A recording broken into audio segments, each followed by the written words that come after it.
انسان نظر آ رہے ہیں آپ کو، غیر یہودی انسان جو ہے وہ انسان نما حیوان ہے، حقیقت میں پورے انسان نہیں ہے، شکل صورت ان کی انسانوں کی سی ہے لیکن وہ پورے انسان نہیں ہے۔ جس طریقے سے کہ حیوانوں کو استعمال کرنا انسانوں کا حق ہے۔ اب بیل بیچارہ کیا کہے گا؟ آپ نے اسے ہل میں جوت لیا ہے۔ گھوڑا کیا کہے گا؟ آپ سے احتجاج نہیں کر سکتا، آپ نے اسے تانگے کے اندر جوت لیا ہے۔ تو گھوڑے کو استعمال کرنا اور بیل کو استعمال کرنا انسانوں نے اپنا حق سمجھا ہے۔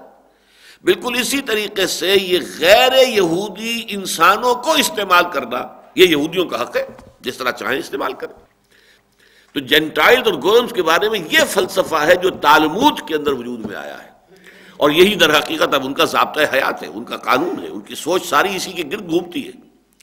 تو انہوں نے یہ کہا کہ ہم پر کوئی مواخذہ نہیں ہے امیین کے معاملے میں، انہیں جیسے چاہو دھوکہ دو، ان کے ساتھ جیسے چاہو خیانت کرو، ان کا مال جیسے چوری سے بائی ہک اور بائی کرک جس طریقے سے حاصل کر سکتے ہو تم حاصل کر سکتے ہو، تم پر کوئی مواخذہ نہیں ہے۔ ذالک بأنہ قالوا لیس علینا فی الامیین سبیل ویقولون علی اللہ الکذب، اور یہ در حقیقت وہ اللہ پر بہتان جڑ رہے ہیں، جھوٹ بات ہے جو اللہ کی طرف منسوب کر رہے ہیں، اللہ نے ایسی کوئی بات ان سے نہیں کہی ہے، وہم یعلمون، اور یہ جانتے بوجھتے کر رہے ہیں۔ وہ جانتے ہیں جس طرح کہ تورات میں ایسی کوئی بات موجود نہیں ہے، وہ جانتے ہیں کہ یہ ان کے بعد کے علماء کی اختراعات ہیں، لیکن اس کے باوجود جو ہے وہ اس کے اوپر جزم کے ساتھ قائم ہے۔ بلا من اوفی بعہدہ، کیوں نہیں؟ اللہ کا ہمیشہ کا غیر مبدل قانون تو یہ ہے کہ جو شخص بھی پورا کرتا ہے اپنے عہد کو واتقا، اور اللہ سے ڈرتا ہے، تقویٰ کی روش اختیار کرتا ہے، فإن اللہ یحب المتقین، تو یقیناً اللہ تعالیٰ کا تو ایسے متقی بندے ہی اپنے پسند ہیں، وہ نہیں جو دھوکے باز ہوں، جو خیانت کرے، جو لوگوں کا مال ہڑپ کر جائے، وہ نہیں، بلکہ جو اپنے عہد کو پورا کرے۔ والموفون بعہدہم اذا عاہدوا، آیت البر میں جو الفاظ آئے، جو بھی معاہدہ ہو جائے اس کے پورا کرنے والے، والموفون بعہدہم اذا عاہدوا ان العہد کان مسئولا، یہ عہد جو ہے اس کے بارے میں تو پورا جو ہے باز پرس ہوگی، حساب کتاب ہوگا۔ اللہ تعالیٰ جو ہے وہ پوچھیں گے کہ عہد کیا تھا تم نے پورا کیا یا نہیں کیا؟ نہیں کیا تو کیوں نہیں کیا؟ ان الذین یشترون بعہد اللہ وایمانہم ثمنا قلیلا اولئک لا خلاق لهم فی الآخرہ ولا یکلمہم اللہ ولا ینظر الیہم یوم القیامہ ولا یزکیہم ولہم عذاب علیم۔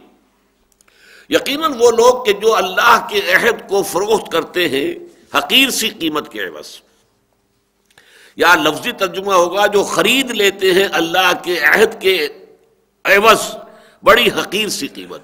اصل میں یہ بیع اور شرع یہ دونوں جانب استعمال ہو جاتے ہیں عربی میں۔ باع بیچا، ابتاع خریدا، وہ باب افتعال ہو جائے گا۔ اسی طریقے سے شرع فروخت کیا، اشترا خرید لیا، تو یہ ایک ہی لفظ ہے، دونوں طرف چلے گا لیکن وہ ابواب مختلف ہو جائیں گے۔ باع یبیع، ابتاع یبتع، اور اسی طریقے سے شرع یشری بیچنا، من یشری نفسہ ابتغاء مرضات اللہ، سورہ بقرہ میں ہم پڑھ چکے ہیں، وہ لوگ جو اپنا نفس بیچ دیتے ہیں اللہ کی رضا کے لیے، اپنے نفس کی خواہشات کو تج دیتے ہیں، اپنے نفس کو بیچ دیا انہوں نے اللہ تعالیٰ کی جو اجر و ثواب ہے اس کے عوض۔ یہی لفظ آیا سورہ توبہ کے اندر، ان اللہ اشترى من المؤمنین، یہاں اشترا آ گیا، باب افتعال آ گیا۔ یقیناً اللہ نے خرید لیے ہیں اہل ایمان سے ان کی جانیں بھی اور ان کے مال بھی، بأن لهم الجنہ، اس لیے کہ ان کو ان کے عوض اللہ تعالیٰ نے جنت کا وعدہ دیا ہے۔ تو یہاں فرمایا ان الذین یشترون بعہد اللہ، جو خرید لیتے ہیں اللہ کے عہد کے عوض، یا ہم کہیں گے جو بیچ دیتے ہیں اللہ کے عہد کو حقیر سی قیمت، اور وایمانہم، اور ان کی قسموں، اپنی قسموں کو بیچ دیتے ہیں۔ قسم کھائی ہوئی ہے وہ توڑ دی حقیر سے کسی فائدے کے لیے۔ کسی کاروباری شخص سے معاہدہ کیا ہے، بیع کا معاملہ طے ہو گیا ہے، لیکن اگلے روز بھاؤ جو ہے اوپر نیچے ہو گیا ہے، اب وہ اپنی قسم توڑ دی، اپنا بیع توڑ دی۔ تو یہ لوگ جو ہوتے ہیں یہ در حقیقت ناقابل اعتماد، ناقابل اعتبار۔ تو جو لوگ، اور دنیا کا بڑے سے بڑا فائدہ بھی ہوگا تو ثمن قلیل ہے، کتنا فائدہ ہو جائے گا دنیا کی زندگی میں؟ آپ کو ڈھیروں دولت بھی اگر فوری طور پر کسی ایک سودے میں آپ نے خلاف ورزی کی، اپنے عہد کی، وعدہ توڑ ڈالا یا قسم جو ہے توڑ ڈالی، تو آپ کو اگر ڈھیروں مال بھی مل گیا تو ڈھیروں مال بھی کب تک رہے گا آپ کے پاس؟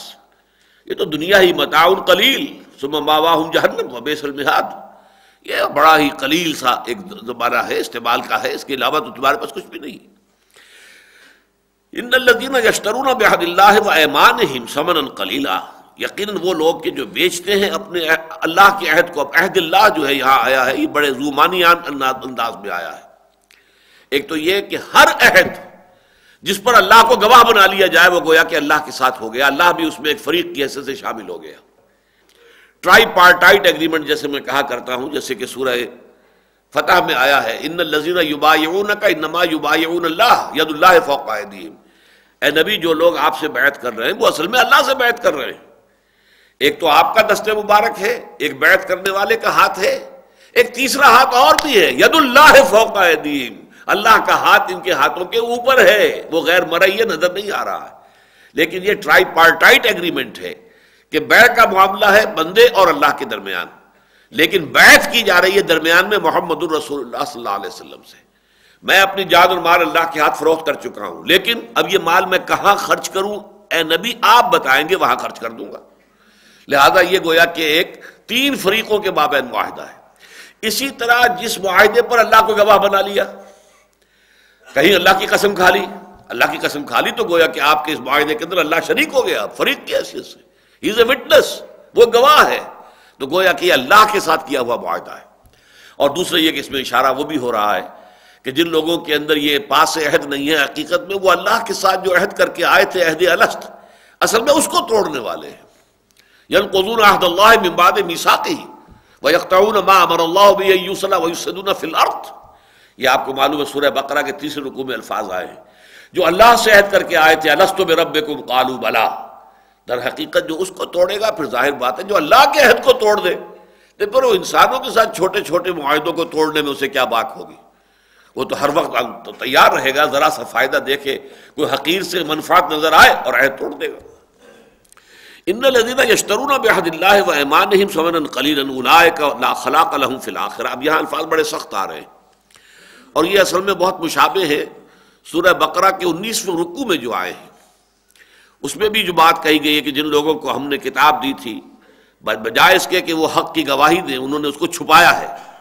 تورات کی گواہیوں کو یہ یہودی علماء چھپا رہے ہیں, تو جس قدر سخت الفاظ وہاں آئے ہیں وہی الفاظ یہاں آئے ہیں. اولئک لا خلاق لهم فی الآخرہ, یہ وہ لوگ ہیں کہ جن کا کوئی حصہ آخرت میں نہیں ہوگا. ولا یکلمہم اللہ, نہ اللہ ان سے کلام کرے گا. ولا ینظر الیہم, نہ ان کی طرف نگاہ فرمائے گا یوم القیامہ, قیامت کے دن. ولا یزکیہم, نہ انہیں پاک کرے گا.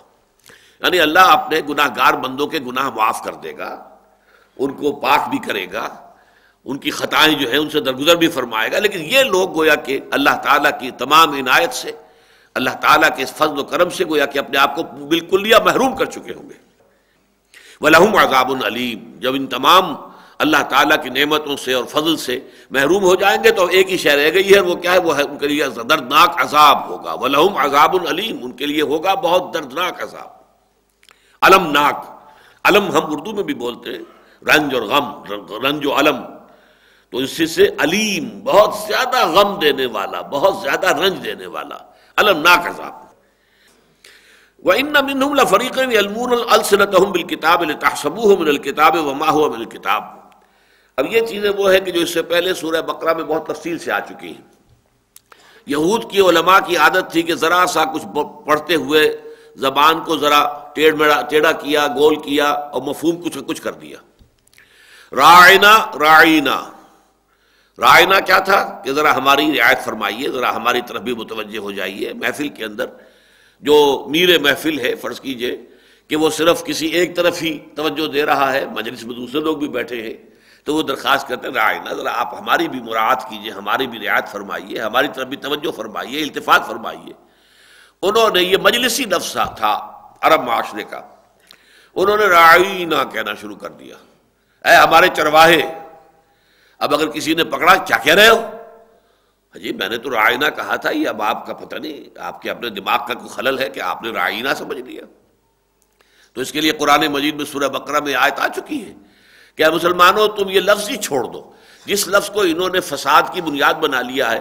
انظرنا کہا کرو, تم حضور سے جب خطاب کرو کہا حضور ذرا ہماری طرف نگاہ فرمائیے, یا آپ ذرا ہمیں مہلت دیجئے, دونوں معنی ہو سکتے ہیں انظرنا کے. لیکن یہ کہ ان کا معاملہ یہی تھا کہ وہ ذرا ادھر سے ادھر جو ہے وہ السلام علیکم, اس کے بجائے آ کر کے السلام علیکم. اب سام کے معنی موت ہے, السلام علیکم.